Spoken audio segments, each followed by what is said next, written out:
What's up, everybody? This is Rockwell. I am coach of the Guyana Gudras in the Lostwood Draft League.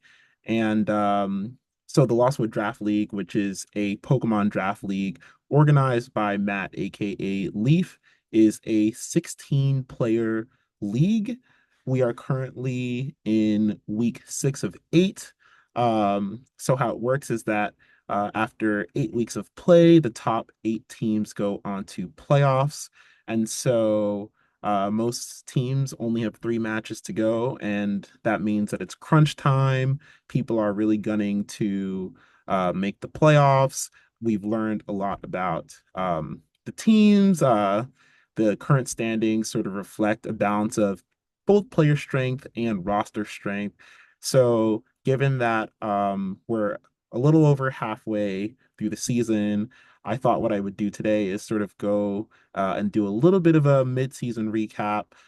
First, I'll talk about the standings, do a little bit of a roster review very briefly because we've all seen most of these rosters in action. Then I'll talk a little bit about um, how I think things are going to shake up. I'll look into some very key matches in this next 3 weeks, just as crunch time. As it gets closer to crunch time, there are a lot of very, very critical matches coming up in the next 3 weeks. So I'll sort of highlight those and talk about some of my predictions. And then at the very end, I want to go over one match that occurred in week 5. This was my match of the week between Alex and John Wood. Uh, so let's get right into it. First of all, I here's a little bit of graphic about some of the flagship prominent Pokemon of the league. We have our kill leader, King Gambit, right here in the center. This King Gambit has been a menace in the league. I'm not going to go over too much about all the individual Pokemon and all the teams, but I just thought this was a little cool graphic to kind of highlight, some of the really prominent Pokemon that we have seen throughout these weeks.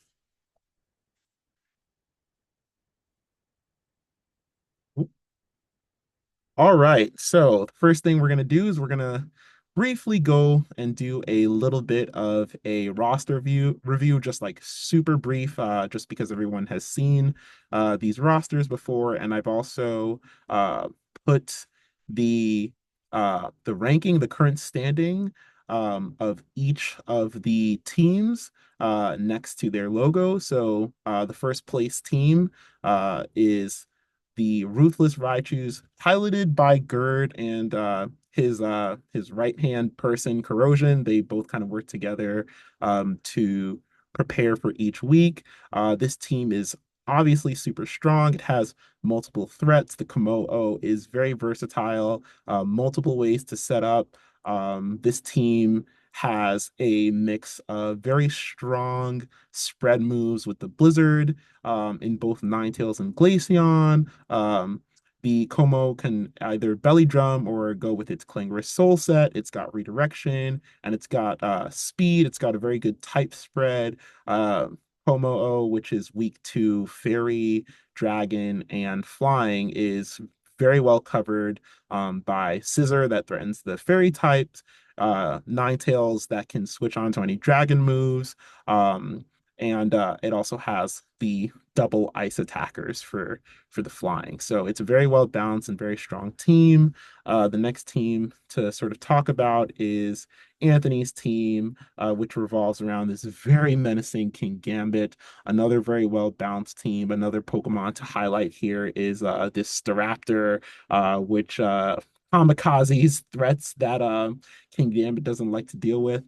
This is another team that really does a good job of protecting its key piece. As you can see, King Gambit doesn't like going against fighting types mostly, but Gothitelle and Primarina and Chandelure and Altaria are all really, really good switch-ins to fighting types.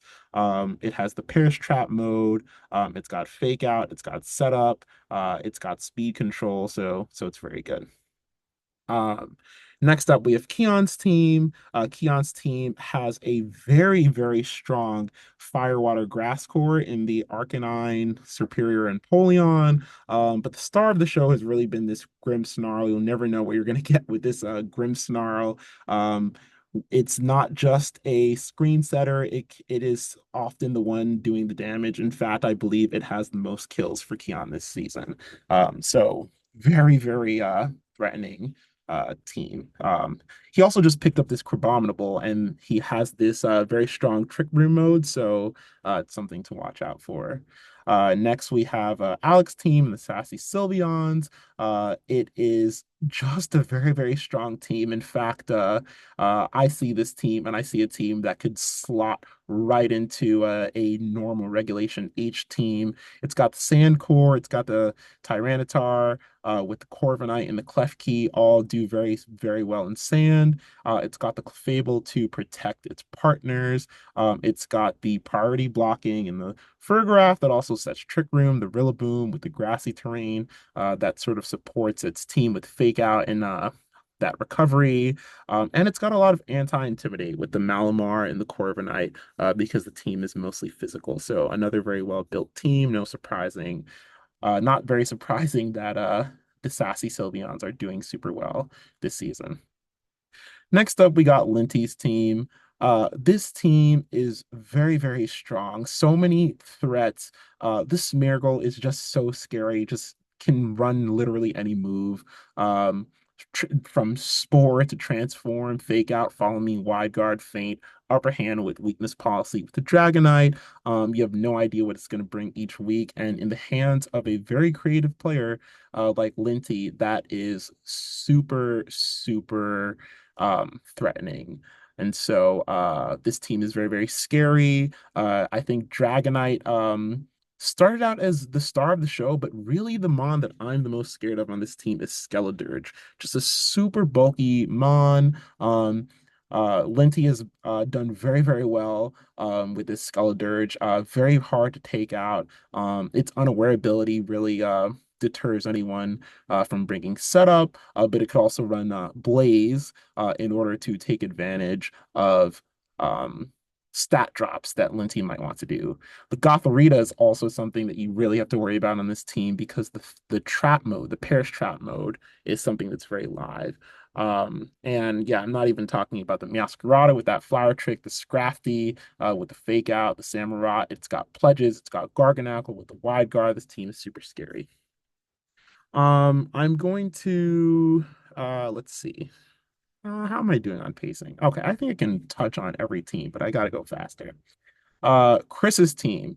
Uh, this team, very, very scary. On the face, it sort of looks like a Trick Room team, but also it has that rain mode. And Chris has used both very successfully. It's got that palm out that does a ton of damage, the Basculegion that can run the Swift Swim, Pelipper setting the rain. He's got that bear tick now that he's picked up, which has this swift swim that could be super fast and hits very, very hard. The Mudsdale is super scary. The Vikavolt is very scary under Trick Room. This team, oh, and the Grafaiai, which is a very super, is very, very scary prankster Pokemon. And then you have what I consider the offensive star of this team, Azumarill, huge damage, huge power. The Aqua Jet, very bulky, very good typing. Fairy typing is very, very hard to combine this league, and the Azumarill just abuses its typing very, very well. Next up, we have the Waltham Watchhog. So I am very, very impressed with how Ronald has been, improving every single week with this team. So he has many, many modes that are very difficult to prepare for simultaneously. He's got the Slacking and Wheezing, that's the obvious one. He's got the Unburden Hawlucha, and he's got the Psy Spam with Indeedee and Hatterene, which is very, very strong. It's very, very strong to stop Psy Spam. It's very, very hard, I should say, to stop Psy Spam. That Hatterene does so much damage with Expanding Force and Dazzling Gleam. Um, you can't taunt it. And he's also got the Amoonguss, which is another very scary redirector, can put you to sleep, super bulky. This team is very, very scary, and it's shaping up very well at the end of the season. Next, we have one of my favorite players in this entire league is Alex. He's got that Dondozo Glamour Tatsugiri mode, is what you would think. However, he's been very, very creative. Sometimes he'll bring the solo dozo, very well prepped coach. Has pilots this team very, very well. Excited to actually feature Alex in the match of the week at the end of this video. Next, we have the District of Columbrian. The District of Columbrian has the Golden Go Clefairy combination, which is very, very hard to. That's just a very, very strong combination. Golden Go can't be status, does so much damage with Make It Rain. It could be leftovers. It could be choice specs with Trick. He also has that Rotom Heat that's been bringing the heat this season. And it also supports the Golden Go very well, actually, in terms of defensive typing. So it's a very, very strong team. We've got the Latchkey Kids with this classic Annihilate and Whimsicott or Annihilate and Cincino. So the Latchkey Kids is actually piloted by the commissioner of the league, Matt, aka Leaf. So this team was actually taken over from Charlotte. They are currently on sabbatical. But this team is very, very scary with the Annihilate combination. It's got Follow Me with the Megmortar to protect the Annihilate. It's got this Araquanid, which hits super hard and can support the team with Wide Guard. Very, very scary team. Whimsicott is also just a very scary individual Pokemon to have in a closed team sheet format.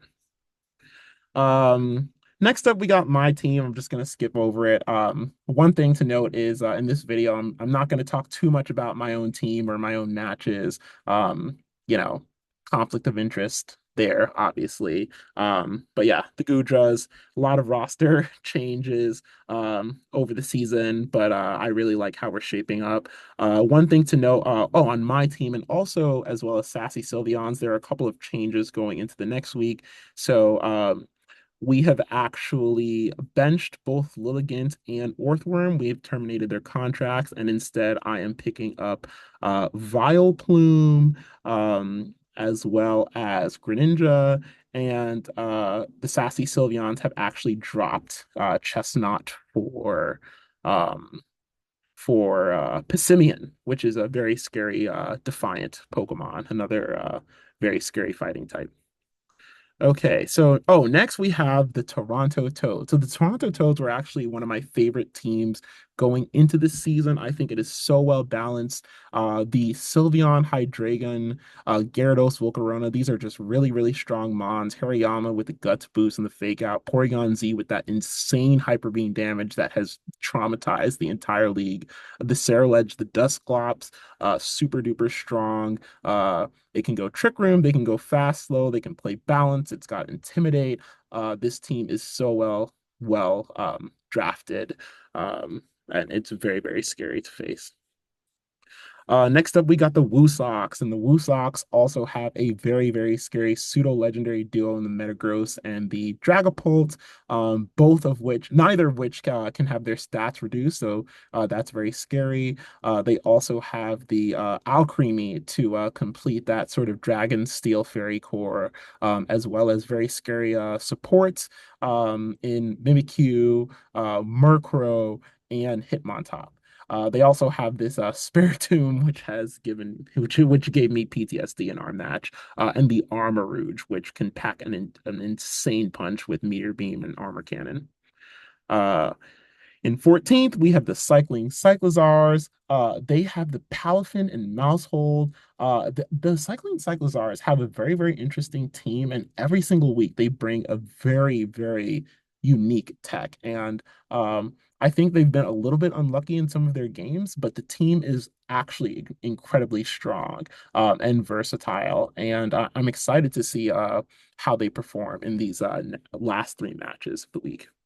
In 15th, we have the Island Dragons. This is another rain team, or sort of the second rain team in the league, alongside Chris. This team is also very, very scary. It's got the Archaludon Rain Moan with that electro shot. It's got a very bulky fairy type in the Florges. It's got the Paldean Tauros that hits super hard with the Intimidate. This team is just very, very scary. And my favorite piece on this whole team is actually that Breloom. Hits super hard with that Technician Mach Punch, has the Spore option. This team is very, very scary and very hard to prepare for.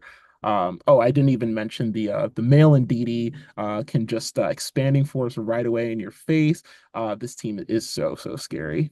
Um, and then finally, probably one of the most interesting situations in the entire league is uh, the franchise of the rambunctious Reggies. This team has got Ursaluna Blood Moon, Incineroar, Fungus, Conkeldurr, Bruxish, just a very, very scary team. I think everybody in the league has been just perplexed with how difficult this schedule has been for this franchise in general. But the team is very, very scary. Hits super hard. It's got the dancer mode. It's got tailwind.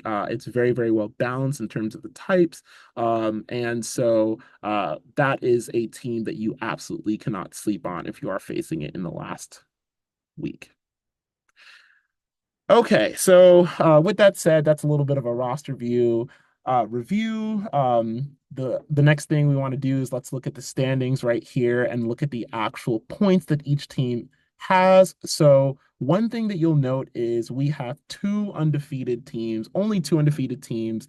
That is number one and two, the Ruthless Raichus and the Lexington Lux Rays, both 5-0, actually facing each other in week six. So after week six, we will only have one truly undefeated team. Um, we're not going to talk too much about that matchup, but it is one that everyone's gonna watch. Let's see the King Gambit face off against that Komodo. Or maybe he doesn't even bring King Gambit. Who knows? Um, but yeah, so those are the undefeateds at the top. Um, the most interesting part about these standings, though, is playoffs are coming up. Only the top eight teams get in, and we have a bunch of two threes. We have one, two, three, four, five, six players, all tie for 2-3, all going to be fighting super duper hard these next three matches in order to squeeze into that top eight. Something that's going to be very important going forward is to try to get, if you're going to win, it actually will really benefit you to get a 2-0 instead of a 2-1 because point differential might be in play for many of these players. But for the 7 through 12 part, for 7 through 12, it's basically um winning it. You really, really cannot afford to lose if you want to maximize your chances of making playoffs. And so I wanted to highlight these six teams. I'm myself am included in the middle of the pack, so I'm also fighting in this playoffs. And we're going to talk a little bit about the next three games. So something that's interesting here is there are only actually two players on this list that have complete uh, control over their fate, and that is the Waltham Watchhogs and the Azalea Ampharoses. If they win every single match 2-0, if either of them win every single match 2-0, then they are guaranteed to make the playoffs. However, they do play each other. So it's impossible for both of them to guarantee that they make the playoffs. And so, yeah, this little chart sort of highlights who is playing each other in the next 3 days amongst this tight playoff race. And so what I'm going to do is I'm going to highlight some of these key matches. So in week 6, 7, and 8, I've starred some of the matches that include players who are all fighting for these very limited playoff spots. And I will just sort of talk about like my predictions, who I think is going to win out. It's very hard to predict any of these matches. Every single player, every single roster is so good and everything is so close. But I just wanted to do a little bit of a thought exercise and see like, based on the rosters and based on sort of like, how the coaches have been piloting the rosters, how I think things are going to shake up. Um, and then one thing to note is obviously, so we have this little graphic here.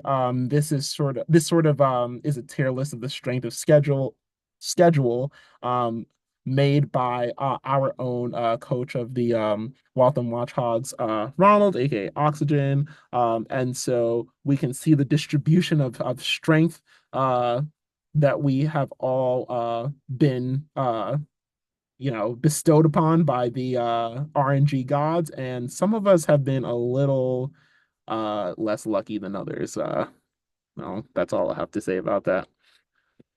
Okay, so let's go over some of the key matches going up, and I'll tell you who I think is going to win out here. So the next one is we have Sunny T versus AJ. This was a super hard matchup for me to predict. At first, I thought, I like AJ's team a lot. I'm very biased towards AJ's team, but I thought about it a little bit, and I'm actually going to give the edge to Sunny T over here. So the Golden Go Clefairy is the obvious mode that AJ has to prepare for. And you can see that Volcarona is actually pretty good into that mode because you can't follow me, a heat wave, and Quiver Dance is a little bit difficult to deal with for the Golden Go. And obviously, Volcarona resists the Make It Rain. However, Sunny does have a lot of answers into this Volcarona. He has the Dreadnought actually, which is a very interesting piece. He has the Salamence, and he has the Rotom Heat as a switch in. And so I think this matchup can go either way, but I'm just giving the edge to Sunny based on the rosters here. The next key matchup is Oxygen versus AJ. So now this is a pretty difficult one, I would say. I went really back and forth here, and I think I'm gonna have to give the slight edge over to AJ just because I think that Hydreigon does very, very well into the Psy Spam mode. Now, uh, Ronald can obviously go so many modes on this team. But I think piece for piece, balance for balance, I think AJ's Mons are a little bit stronger. So I'm gonna have to give the 51-40 over to AJ here. But I'm probably gonna be wrong on every single one of these predictions. So whatever. Okay, so the next one here is again Ronald versus Leaf. It's quite interesting. Ronald actually he has three head-to-head matchups with people who are fighting for playoff spots. So he could theoretically screw them all or win against them all, and that would be very interesting. But I'm gonna give the edge here to Ronald just because it's a little bit difficult for the Annihilate to deal with the size spam mode and the beat up strategies also hate follow me, and he has Indeedee. And he doesn't even have to go that mode. The wheezing is also a little bit tough to deal with. There are some very important abilities over on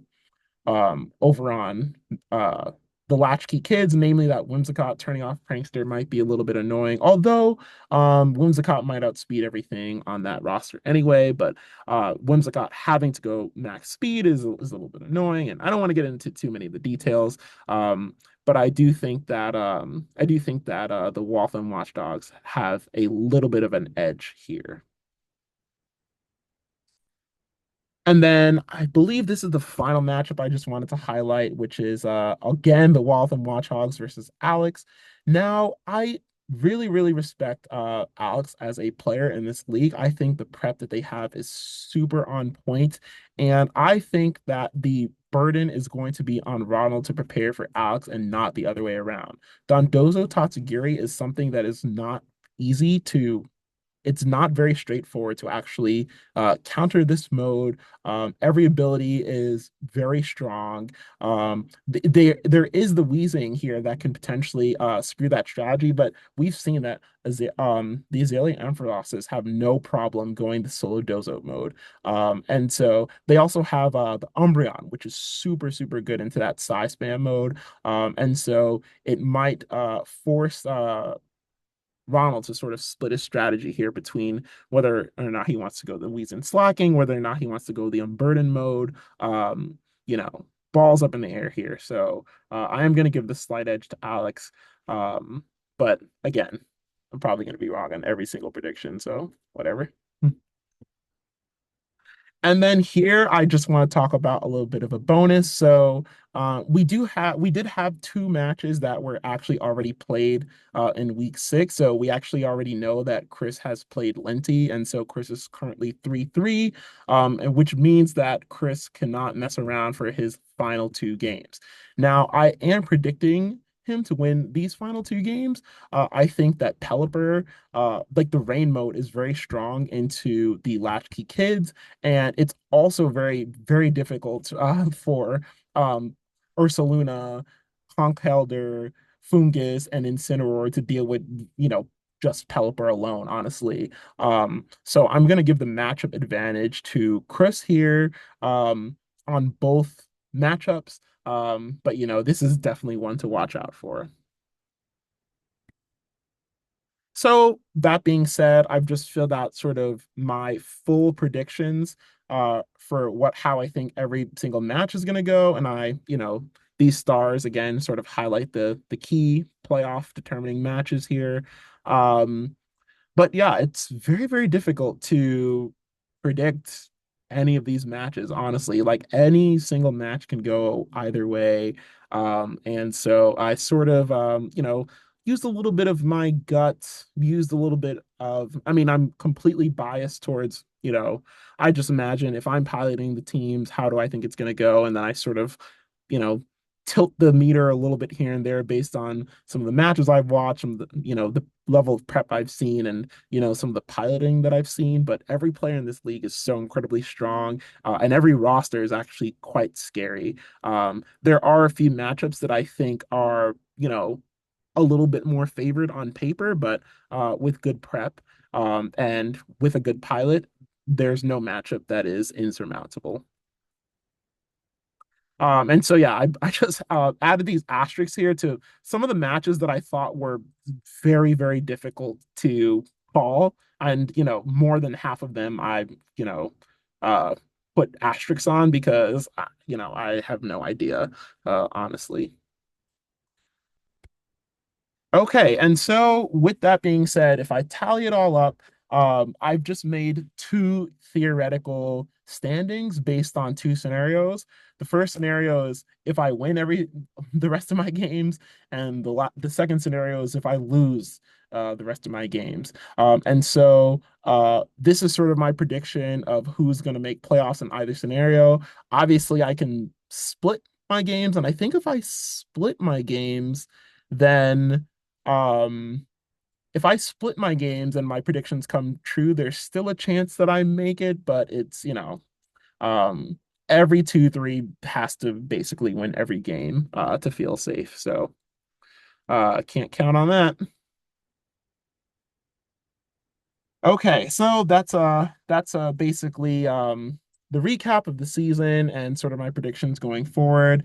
The last thing I want to do is I want to talk about my match of the week, which is John Wood, Cheese Boy versus Alex. This match was very, very interesting, and I just wanted to talk a little bit about the prep going into the match that each of these players did, some of the choices that I thought were really, really cool. And then we can sort of maybe go over the game a little bit. I have the YouTube video pulled up so we can sort of watch the game, maybe watch the leads, and I can talk a little bit about what I think. So this is the OTS that each of the players or each of the coaches provided after or after week 5. The first thing we got to note is no Ursa Luna for John Wood. No Ursa Luna. So now Ursa Luna is a heavy, heavy hitter. But it sort of makes sense sometimes to leave it behind because people may be over preparing for that Ursaluna. You know, Alex has that water Dondozo and Tatsugiri. He's got that close combat from the Flamingo to hit it in case it goes Terra normal. He's got a lot of tools to deal with Ursaluna, and you can actually see that in Alex prep, which is very, very measured. So the first thing I want to talk about in Alex prep is this electrode. So electrode is super interesting because it outspeeds anything on John Wood's team. It's got that covert cloak, presumably for the Incineroar that, did not show up to this particular match. It's got the light screen because, as you can see, even without Ursaluna, John Wood has one, two, three special attackers, four special attackers on his team. And there are no focus energy scope blend shenanigans that are going to be critting through screen. So light screen is a very, very strong screen to have in this matchup. He's got the volt switch to pivot out, just in case if he's established his speed control, or he's like, taunted for the trick room and he wants to get out of there. He can just pivot into another piece in the back. Presumably, even actually that Tatsugiri, if he leads next to the Dondozo. One little detail here that I think is super interesting is taunt is a very, very effective way to stop the fungus spore because almost guarantee that the fungus is going to be carrying Eviolite. And so if you know the fungus is going to be carrying Eviolite, you don't have to really worry about anything like mental herb stopping the taunt. So that's a pretty guaranteed way of stopping the spore. We also know that the Bruxish, which is left behind, you can't prankster taunt it, but you can taunt it with pure speed. And so the electrode covers for either. And you note here that the electrode is also Terra Grass. So if John leads Fungus and Bruxish, he can Terra Grass and he cannot be rage powdered away. He can still taunt the Fungus and prevent Trick Room from going up. So the electrode is very, very good prep into both a trick room mode that he might set up, and it's also good into a tailwind mode that he might set up. And John Wood has two potential tailwind setters on his team, the Rabombi and the Noivern. So speaking of which, let's move and talk about this Rabombi. So this Rabombi set is very, very interesting. I'm not sure that I quite fully understand this. Maybe this is something that we can ping John Wood and ask him specifically about the details here. But it's actually carrying the Choice Scarf and it has Sweet Veil. Now, I thought Sweet Veil was very interesting because um, one way that one way that John Wood can guarantee, tailwind is, you can't be faked out, you can't be slowed down with Electro Web if you have Rabambi's other ability, Shield Dust, which is basically a free covert cloak, right?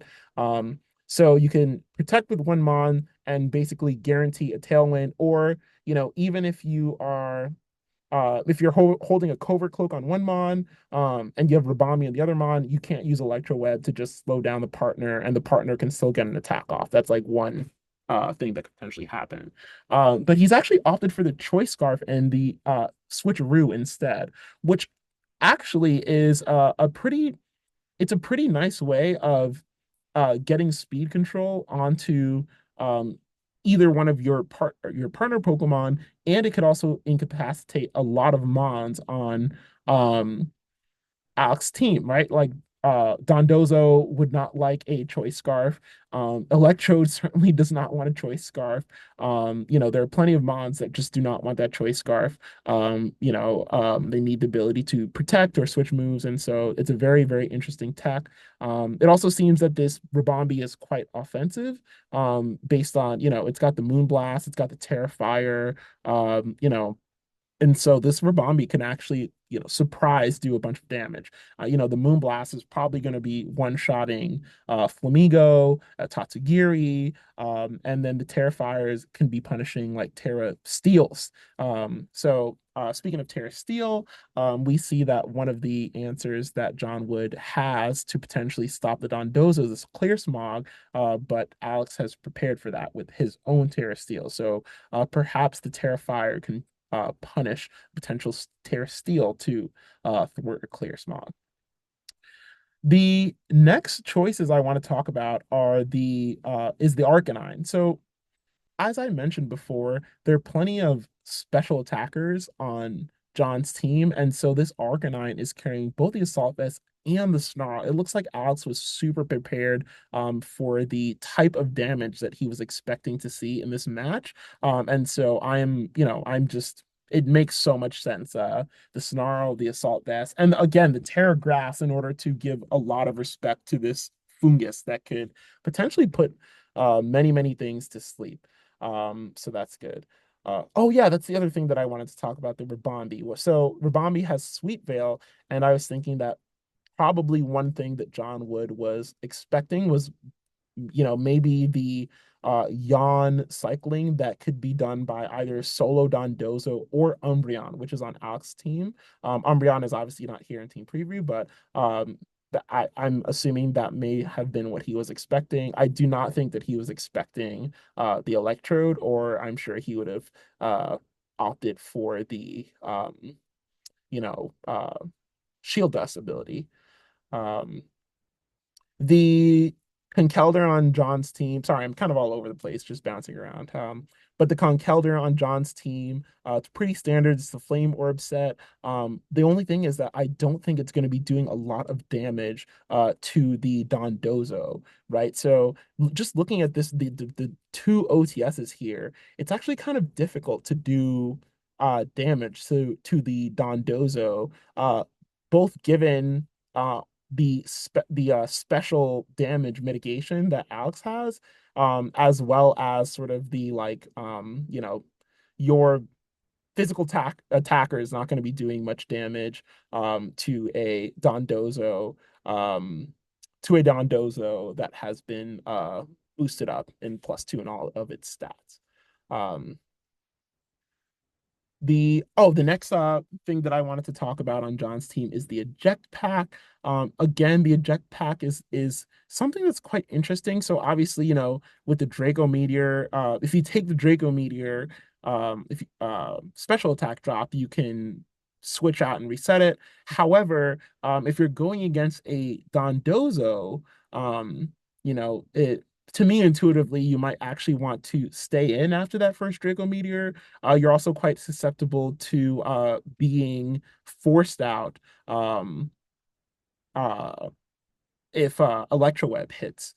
Um, and so that's a quite an interesting item choice. And again, we'll have to talk to John to see exactly what his thought process was there. Or I think, or just potentially watch watch the content when it comes out. So I'm very, very much looking forward to the content. It might be out already, but I'm not sure.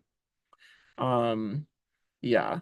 I'm not going to go too much into too many more details about some of the specific pieces on the team. I have so many notes and thoughts about all of them. But what I thought I would do is we can sort of just like go and look at the match, like sort of look at the turn ones, and sort of do this like analysis from the perspective of either player. So here we have the match provided by John himself.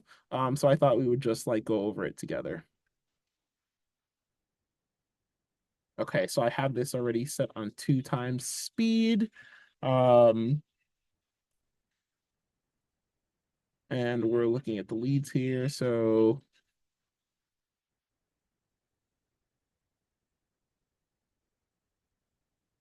okay, skip a little bit ahead. Okay, so first of all, let's check this out. All right, so we have the Noivern and the Rabombi versus the Electrode and the Lycanroc. So, all right, obviously this is closed team sheet. Um, the Noivern has Frisk because, the ability says what it is out loud. And so let's think about this from the perspective of the players that don't have full information. So starting with Alex here.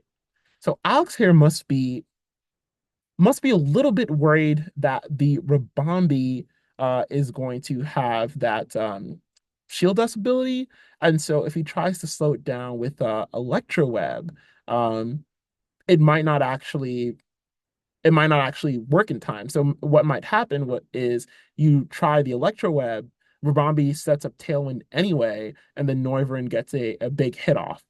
So he must be a little bit worried about that. His other options would be let's see, Light Screen, Volt Switch, and Taunt on the electrode. And so light screen seems like a pretty safe option, although it's quite passive and he may not have to set it up yet. He probably is not imagining that he's in threat of a KO this turn with the electrode. In terms of the Lycanroc, so I believe the Lycanroc has let's see, it has Rock Slide, Accel Rock, Play Rough, and Close Combat. Okay, so Rock Slide is super strong here because there are two flying types on the field. You might imagine, okay, you can go for like an Accel Rock, try to cheese the Rabombi or something, but then if it Terras, you're sort of left for dead. However, the Rabombi is Terra Fire, and so there's a good chance that it might actually just die from the Accel Rock, even if it Terra. So that's something that John Wood is probably certainly not going to do. Now, from John Wood's perspective, he has Moonblast, Pollen Puff, Terra Blast, and Switcheroo. So let's see. He might opt for damage here. Switcheroo would be interesting. Maybe onto the hmm. Yeah, I don't know. I don't know. Yeah, my brain's not big enough to think about using switcheroo right away. I'd probably also opt for damage. And then for the Noivern, probably just going to opt for the Tailwind or just opt to Draco Meteor. The only thing is that if Electrode uses Electro Web, it's going to be forced out immediately, and the Noivern's not going to be able to do anything. So let's just see what happens here. Okay, so he first the choice band of the Covert Cloak, so he knows that the electrode can't be faked out, so okay, so now that Alex, so not only does John know that Alex has choice band. Alex knows that John knows that Alex has choice band. So that probably would actually encourage him even further to offer something like a rock slide, which is sort of like a middle ground, really strong move that'll hit both Pokemon for good damage. That's what I'm thinking here.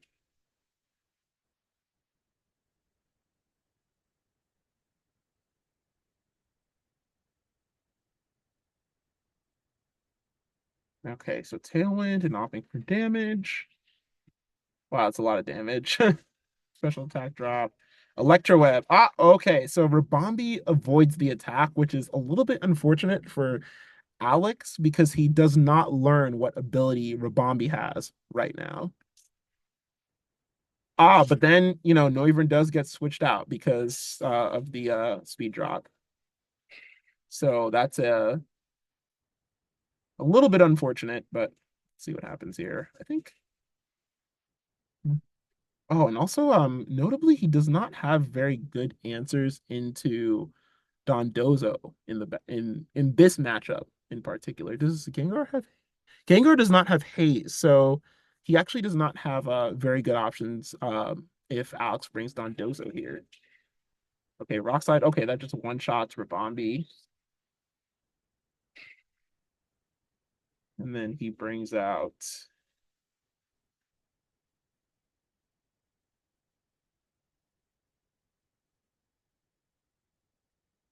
Gengar. Okay.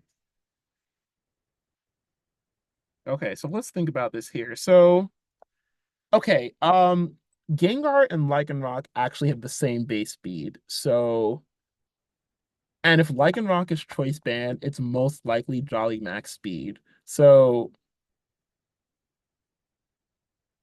well, okay, it doesn't really matter too much because if Electrode hits the Electro Web, Lycanroc is going to outspeed both Pokemon anyway. But assuming that Electrode doesn't hit the Electro Web, then this may be a speed tie between Gengar and Lycanroc. So let's see what happens here. Oh, and then also, yeah, locked into Rock Slide. So John Wood knows that at least Rock Slide is not going to threaten a KO on either Pokemon. But the combination of Rock Slide plus damage plus from Electrode could potentially pick up a KO on Gengar. So Flash Cannon and Protect. Looks like he's leading. Withdraws Electrode. Okay. Sends out Flamigo. Protect. Rock Slide. Hmm. So what does that switch tell me about how I think Lycanroc is? Hmm. It seems like he's not very confident in the Electroweb Rock Slide play. He probably wants to get a little bit more value. Um, let's see. Flamigo here has the safety goggles, protects towards Dance Brave Bird, close combat. Um, it will be slower than Gengar, potentially. Okay, let's just see what happens. Flash Cannon kills Lycanroc. Oh, also he probably doesn't have Dozo Geary in the back now, which is actually a relief, honestly, for John. Brings out the Electrode again. Scrappy can obviously hit Gengar, but it's still not going to do a ton of damage given the resist if he does close combat. So it'd still be Brave Bird into there.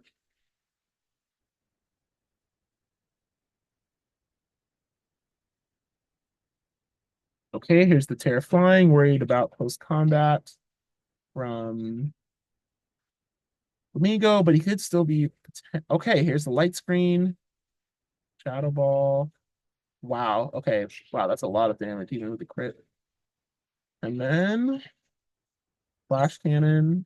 Wow. Oh my God. That's so much damage. That's through light screen. Damn.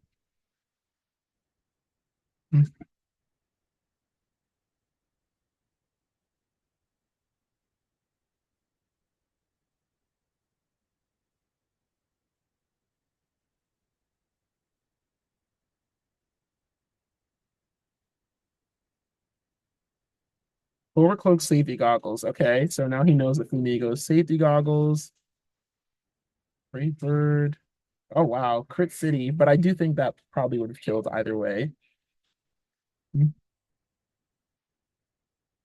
then we have the Mana Zone, and then we have the Lightning Rock. So, oh, and the Tatsugiri. So Rock Slide is very good in this end game. Uh, but or it would be if Lycanroc was alive, and then Tatsugiri, the Muddy Water. Okay, here's the electric damage, and then Draco Meteor does hit. Okay, all right, pretty fair game one. So let's see, what are the adaptations here? Conkeldurr, Rabombi. So Conkeldurr obviously threatens Lycanroc right away.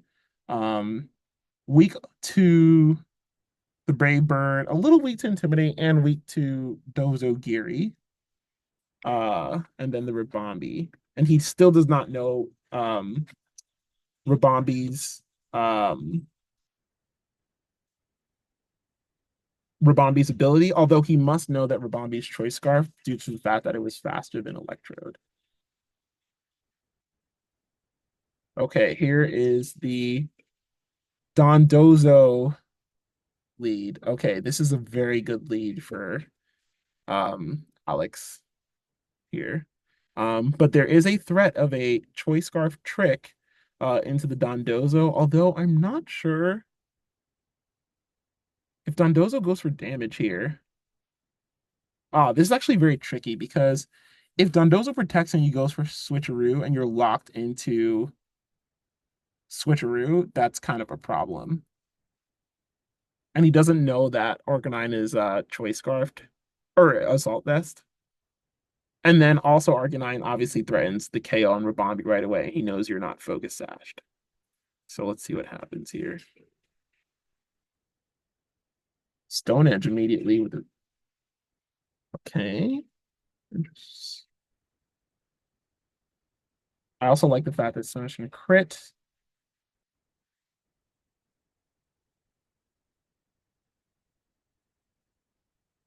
I do like this play a lot because many times people expect guts holders to protect on that first turn. But he's going for oh wait, he does click protect. Oh, he goes for the switcheroo. Oh, oh God. He goes for the wave crash right away, and now he's scarfed.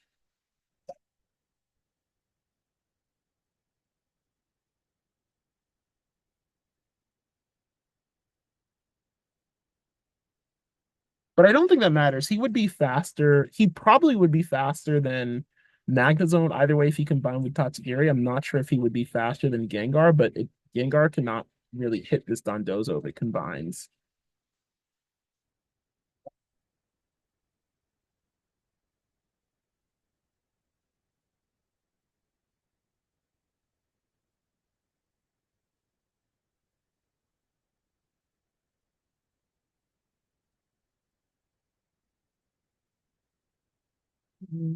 Bolts, Drain Punch, big damage. Okay, so he's got the combination right here. He knows that Magnezone is Terra Flying. Uh, so he cannot lock into Earthquake. I mean, he can lock into Earthquake. It's just that he would be um then depending on Tatsugiri to get the final KO on Magnezone if Magnezone Terras. So let's see what happens here.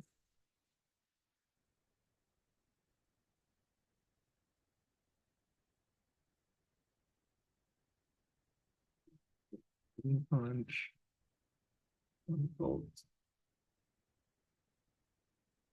Does he go for the Earthquake? He knows that. Okay, he goes for the Wave Crash. He's in fact worried about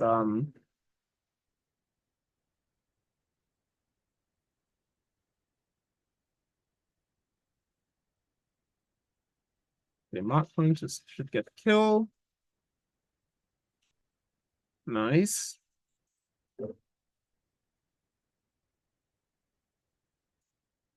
Thunderbolt. Ooh. Okay. He learns that Tatsugiri is Focus Sashed.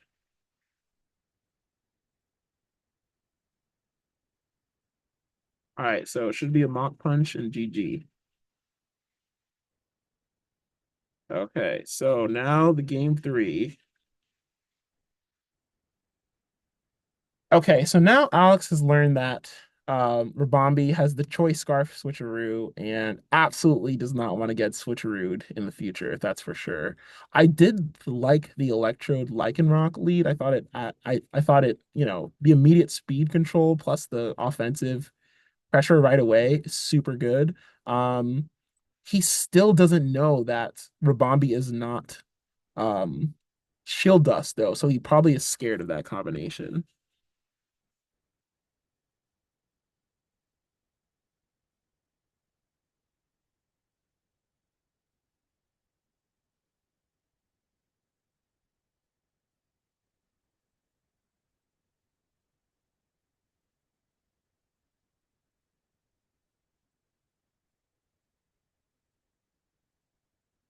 Okay, here's that lead again. Amazing. Um, okay, so Rock Slide not super strong here. Uh, Close Combat is fairly strong here, and Play Rough as well. Uh, Play Rough is probably safer to lock into just because of Noivern. He knows you are banded, so he could protect with the Conkeldurr in turn one as well. Um, But the Magnezone then becomes a sitting duck. The Magnezone does not have protect. So let's see. He could be a little bit worried about Terra flying from the Magnezone, though, and not want to go for the close combat.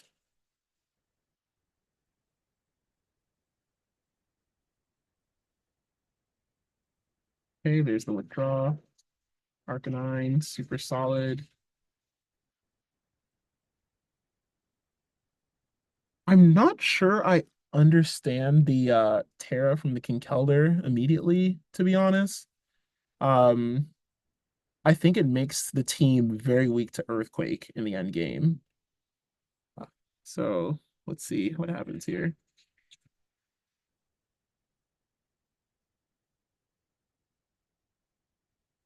Volt switch.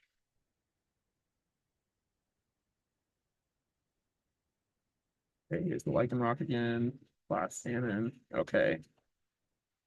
Oh, yeah. What if he just sends out Dondozo and just oh, he doesn't have Dozo. Okay. There we have a game now. Oh, he has the fungus in the back. Okay, this is very interesting.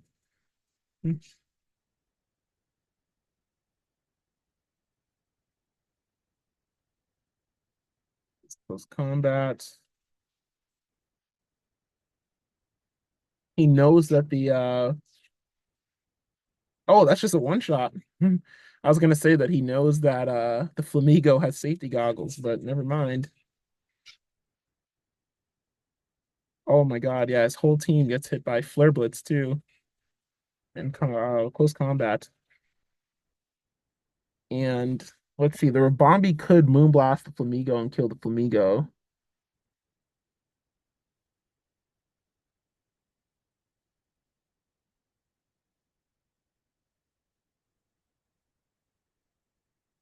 Okay, but then if the Arcanine just, but then it gets locked into Moonblast.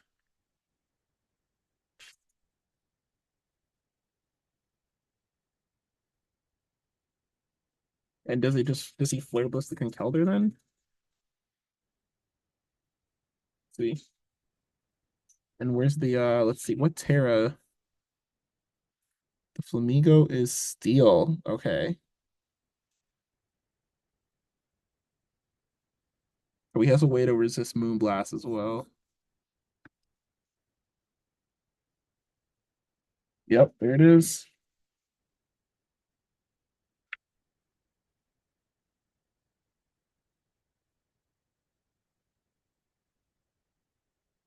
Combat.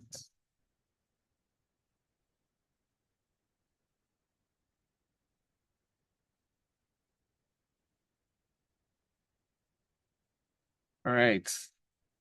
Very well played. Very, very well played by Alex. Um, I think I think something that was really, really cool was the coverage that Alex brought really just punished any defensive Terra that John might have gone for. That Lycanroc with the rock fighting uh coverage is very, very strong. Um, as well as the play rough. Like the coverage is so strong. Um, and it does a lot of damage as well. And so yeah, that's just great prep.